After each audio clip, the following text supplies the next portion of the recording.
Ah là là là là là là, quelle beauté, quelle beauté. Attendez, regardez-moi cette beauté.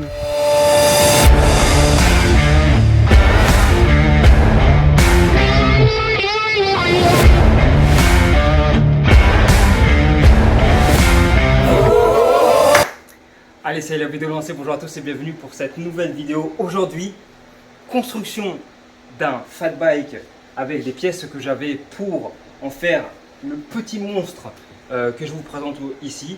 Vous allez voir dans cette vidéo le processus de création, les pièces que j'ai choisies, les erreurs que j'ai commises. À la fin, on fait un petit comparatif vidéo avec tout ce que ça m'a coûté et on fait un comparatif avec des vélos qui sont déjà existants. Est-ce que ça vaut le coup ou pas de se lancer dans un projet comme ça? On verra ça ensemble. Je vous souhaite une excellente vidéo, je vous retrouve à la fin. C'est parti. On est parti do it yourself with Mark. On est parti sur un cadre que j'avais déjà. C'était le cadre d'un speed bike qui était mono-suspension, donc que suspension vers l'avant. J'ai choisi de partir avec une fourche double bras que j'avais déjà, qui était celle de mon Cooler King. Donc c'est une fourche double bras inversée. Voilà, très bonne qualité, fourche hydraulique, très lourde, assez lourde, mais d'un confort qui est, on le verra en fait, j'ai voulu mettre dès le départ un super confort de fourche parce que je savais que j'allais pas avoir de suspension à l'arrière.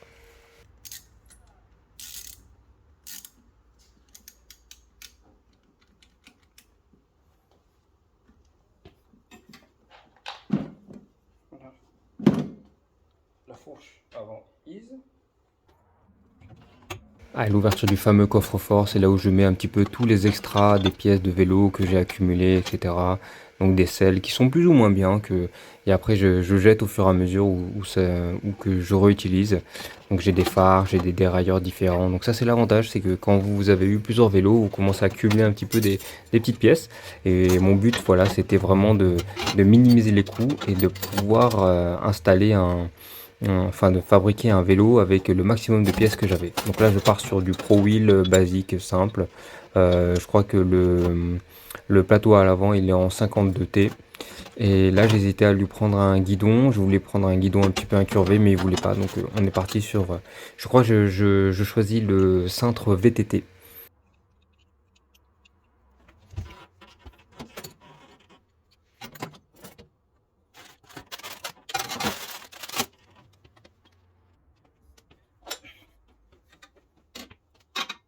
Ah, putain. Il s'est mis à la poésie, il a du mal à la poésie.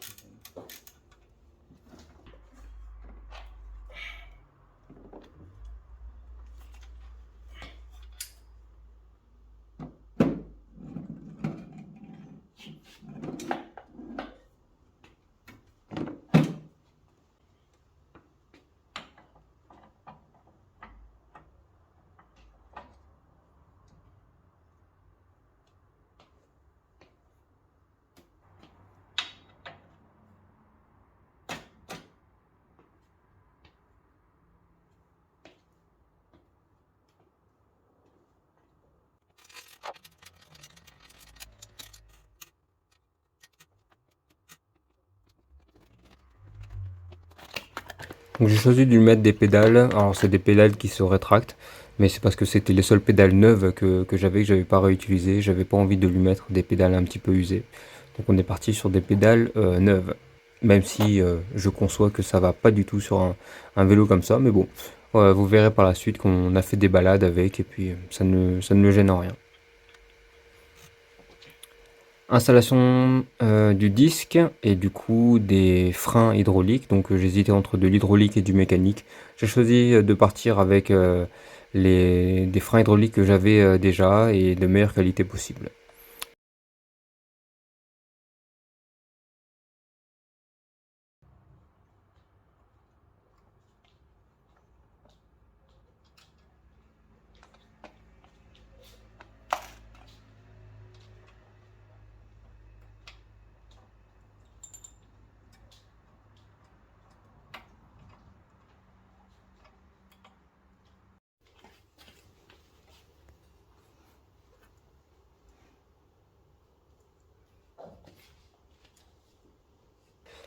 Ok, donc là j'ai reçu le kit Bafang 250 watts. Là j'ai un problème, c'est que mon contrôleur est un contrôleur en 36 volts et il me fallait un contrôleur en 48 volts parce que ma batterie c'est une 48 volts. Donc du coup si vous, vous n'avez pas de batterie, vous prendrez une batterie 36 volts et vous n'aurez pas le même problème que moi.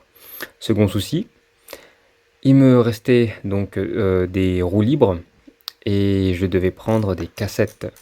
Là, je parle des vitesses à l'arrière. Et donc, du coup, il a fallu que je commande du Shimano cassette. Donc, voilà, ça m'a encore retardé.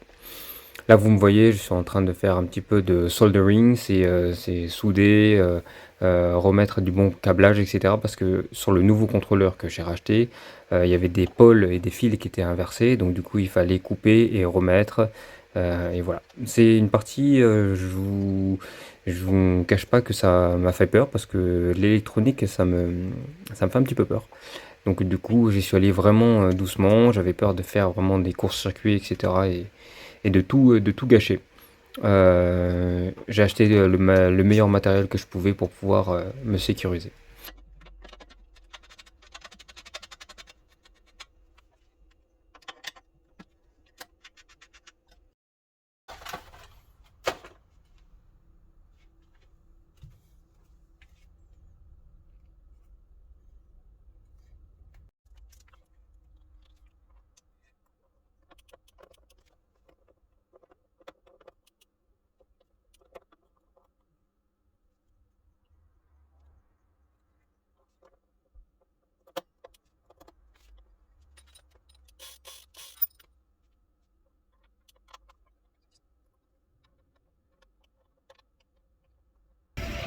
Alors aujourd'hui, on va à Castorama pour aller chercher des vis et des trous en M4, M5.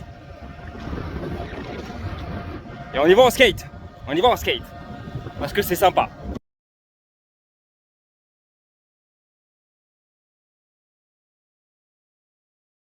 Alors la personne de la sécurité a été extrêmement gentille. Normalement, quand je rentre à Casto, on doit laisser tout ce qui est véhicule personnel à l'entrée. Mais il a dit, vu que c'est petit, on peut te le voler rapidement. Donc prends-le avec toi. Donc voilà.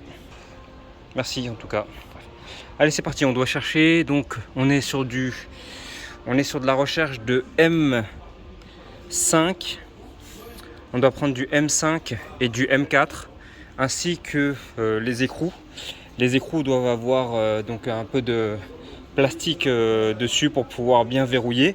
Et je dois prendre sur une longueur de 50 mm minimum. Allez, les achats sont faits. Je vais en profiter pour m'acheter une petite boîte pour pouvoir ranger les outils. On continue le trajet en skate. Donc normalement, ce skate là c'est le Seal 08. C'est la version numéro 3. Au petit commentaire que je reçois depuis, bon, ça commence à faire quelques années, hein, 2014, ça va faire 10 ans, hein. 10 ans que je suis que en EDPM. Et donc du coup là j'essaye de convertir mon fils au maximum. J'ai déjà réussi à convertir ma femme. Donc voilà. Mais étonnamment, le skate reçoit constamment toujours des avis extrêmement positifs. Des gens qui en voiture me font des pouces, disent ah c'est génial, etc., etc. Des commentaires vraiment sympathiques à chaque fois. Eu regard de ma couleur de peau ou de mon apparence quand je sors de la séance de sport ou comme ça, etc., etc. Chose qu'on aurait tendance à me cataloguer assez rapidement lorsque je suis en trottinette surtout, ou alors en vélo. Voilà. Alors, est-ce que ça renvoie un petit peu à un côté, un petit peu le jeu d'enfance, un peu, voilà, un peu le gamin qui s'amuse un petit peu avec son skate, donc ça ramène un petit peu à des souvenirs d'enfance. Il y a une plus grande tolérance, je trouve, et en tout cas l'image qu'a le skate électrique dans la société et l'imaginaire collectif est beaucoup mieux que ce qu'on peut avoir sur les autres EDPM. Voilà.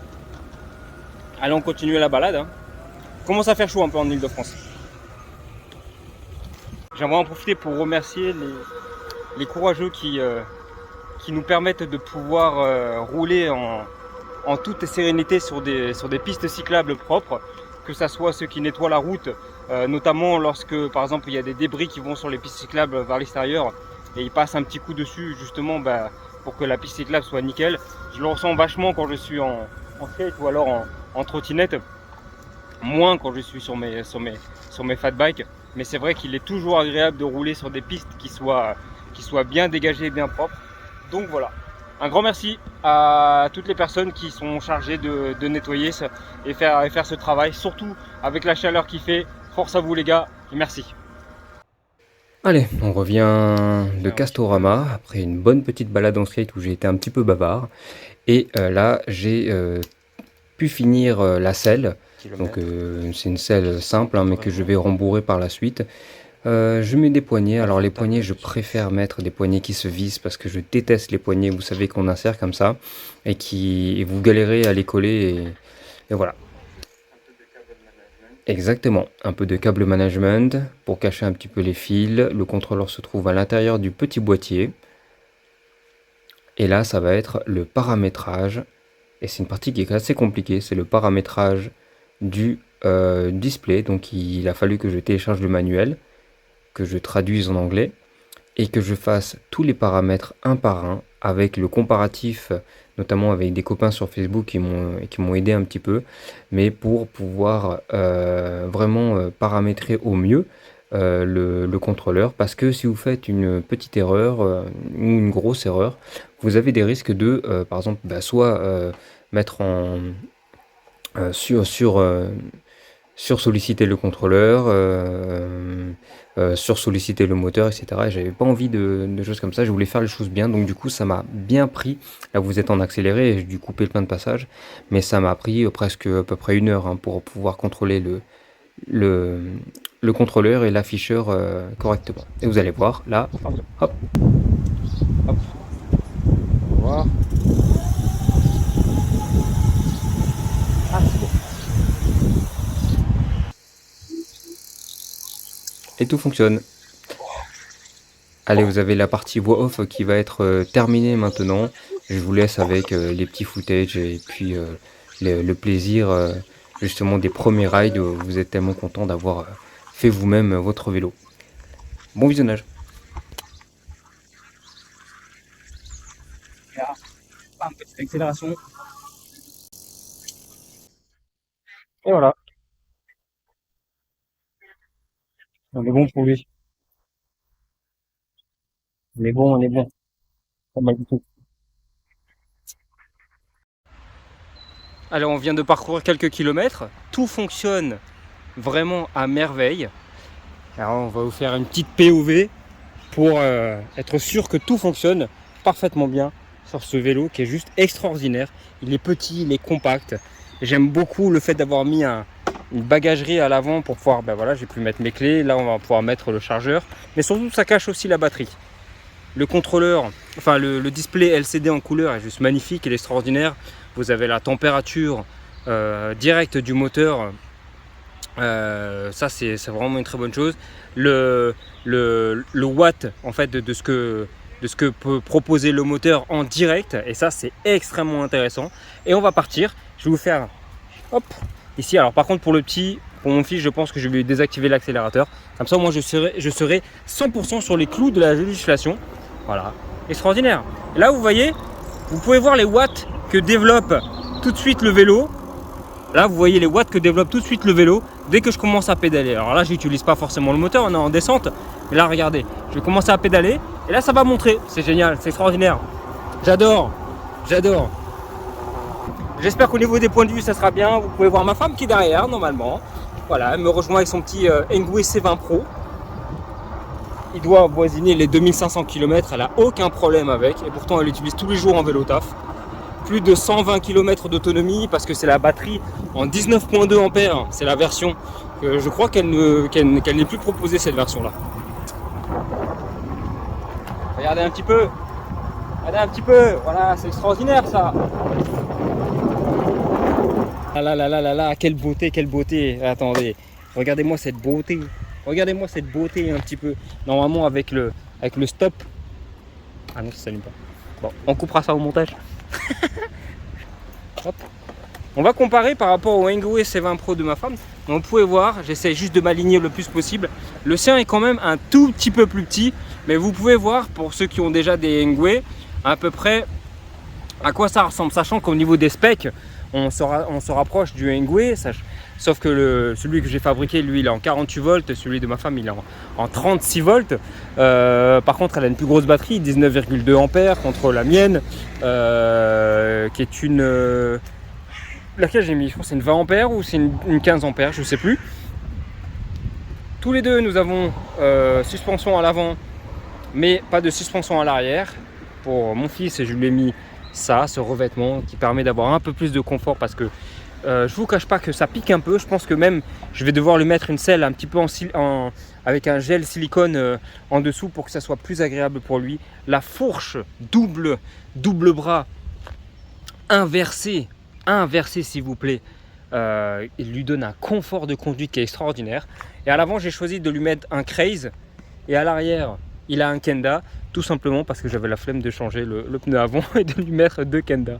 Mais bon, je vais lui mettre un Kenda Crusade à l'avant aussi pour les petites balades. Allez, voilà, c'était la petite vidéo pour vous montrer un petit peu ce que ça donnait. Bon, on regarde le vélo, on voit que ça a été un peu fait maison. C'est pas la qualité professionnelle, mais en tout cas, il y a la fierté de l'avoir fait soi-même. Et ça n'enlève rien à l'effort. Voilà.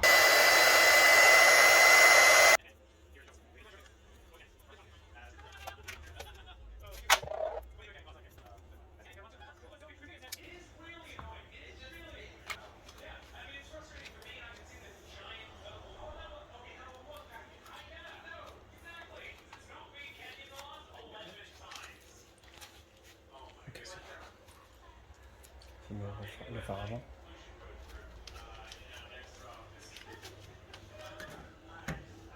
C'est bon. Aujourd'hui, bonne fête des pères. On part en balade avec la Kukirin G2 Max et avec le vélo en 250 watts Bafang que je viens de lui faire. Bon, il est plutôt pas mal. On a modifié un petit peu les paramètres et c'est beaucoup mieux maintenant.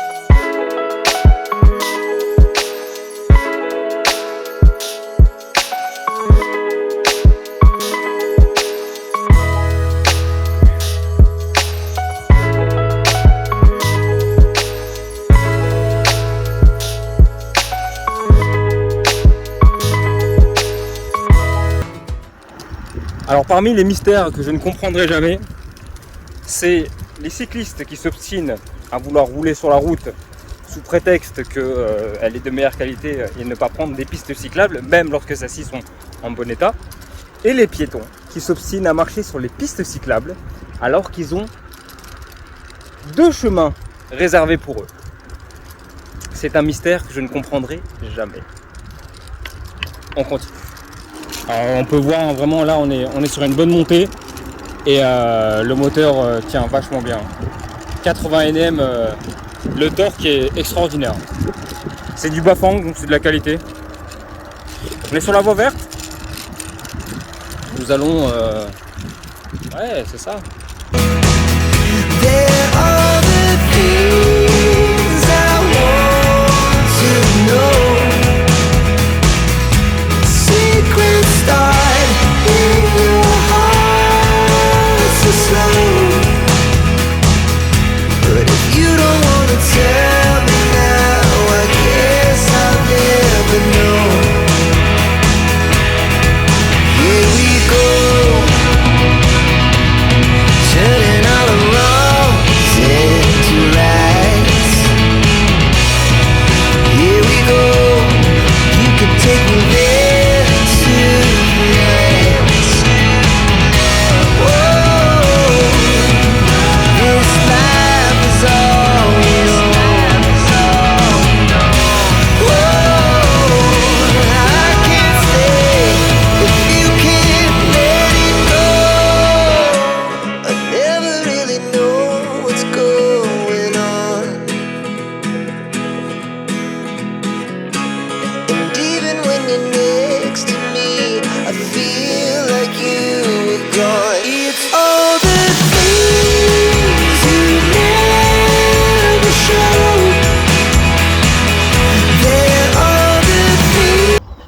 Alors il y a une chose que j'ai vraiment aimé faire et que j'aime faire, c'est tout ce qui est customisation, amélioration, etc. Et là, pour le coup, vu que j'avais un cadre qui était à disposition et qui était en train de prendre la poussière, je m'étais dit que c'était l'occasion de pouvoir en faire quelque chose.